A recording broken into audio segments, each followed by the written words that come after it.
Hello, I'm Dan Baxter and I'm Vice President of Corporate Comms for Visa across Central Europe, Middle East and Africa.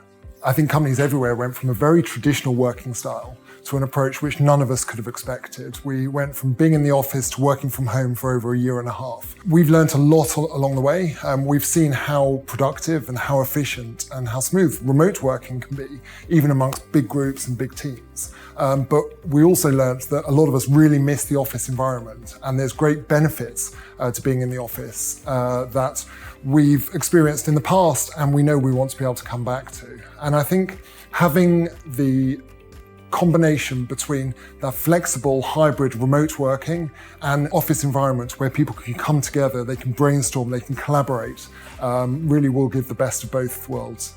We designed this office environment a couple of years ago with the future of work in mind, really around three principles: connection, collaboration, and community, and trying to create all of the different spaces and all of the different environments to get the best out of teams. And I think we've succeeded.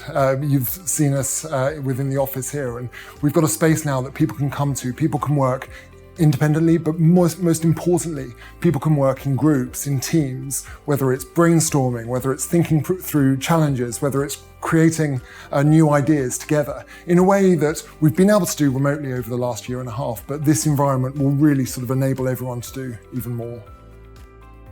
Hi, my name is Dr. Saida Jaffer and I am the GM GCC with Visa. The headquarters is a sign of our commitment, of Visa's commitment to the region.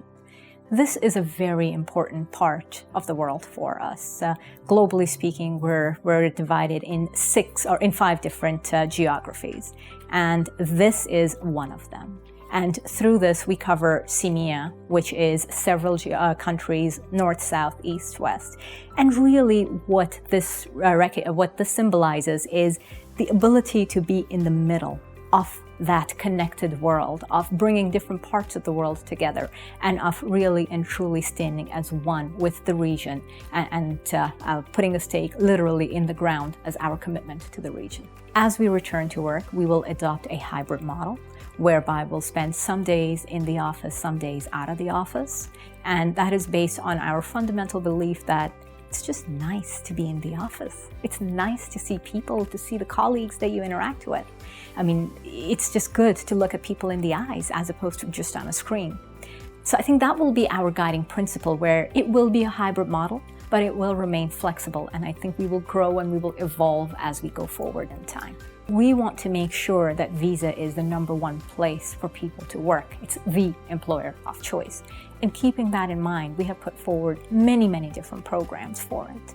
So physically speaking, this office is laid out such that it makes very easy for people to social distance. It doesn't have a lot of closed spaces where people have to be cramped together. It's very open, it's very flex, it's very clean, it's very breathable. And that's one of the things that I think it makes it pleasant to come back. We also have a lot of collaboration areas so people can work together as opposed to by themselves. We also have a lot of spaces where people can, choose to go do what they need to do in private, take calls, etc., and come back. Innovation is core to what we do. And frankly, I think that's one of the reasons why we love this part of the world. Innovation is core to the government agenda in this part of the world. And therefore, we think that together we can do a lot more than frankly has ever been possible in the past. How? Is always an interesting question, right? Because it's very easy to say innovation. How do you talk the talk? We have a purpose-built, state-of-the-art innovation center in this building, which is meant exactly for that purpose, which is to promote innovation and collaboration with our clients, with our partners, with our colleagues.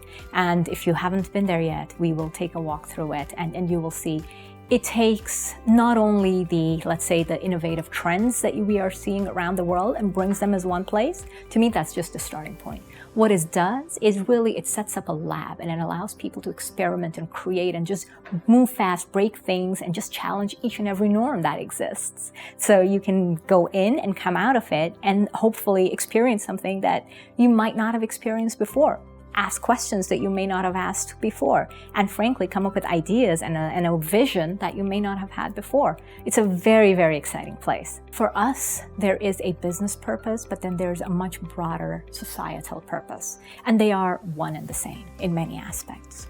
So from a business purpose, if you will, we like to facilitate the transfer of value. Each and every one of those words is under incredible disruption and threat today, right? A lot of opportunity in terms of how we do it. So how is value transferred? Who's transferring the value? All of that is one part of it. But the bigger part is to put this in the context of society. And what does it mean? We are very, very much a purpose-led organization. We believe that economies that take care of all do much better than they would otherwise. And as part of that purpose, inclusion is extremely important to us. Now, there are a couple of important things here, because when people think of inclusion, sometimes they think about one small group. When we think of inclusion, we think of it very broadly. We think of the 2 billion people that are unbanked, many more that are underbanked, those that may not have the right opportunities today, and therefore we work with a lot of different social impact initiatives. We work with underserved minorities. So there's a very large group and a very large focus on the individual side of inclusion, but equally important on the institutional side of inclusion. There's about 200 million SMEs globally today, micro and small, that are not in the fold today. They're not in the financial fold. How do we work with them? How do we bring them into the fold? And how do we help them find a more sustainable life and a sustainable future? So for us, it's very much about uplifting those and bringing them with us into the financial fold and forwarding the journey together.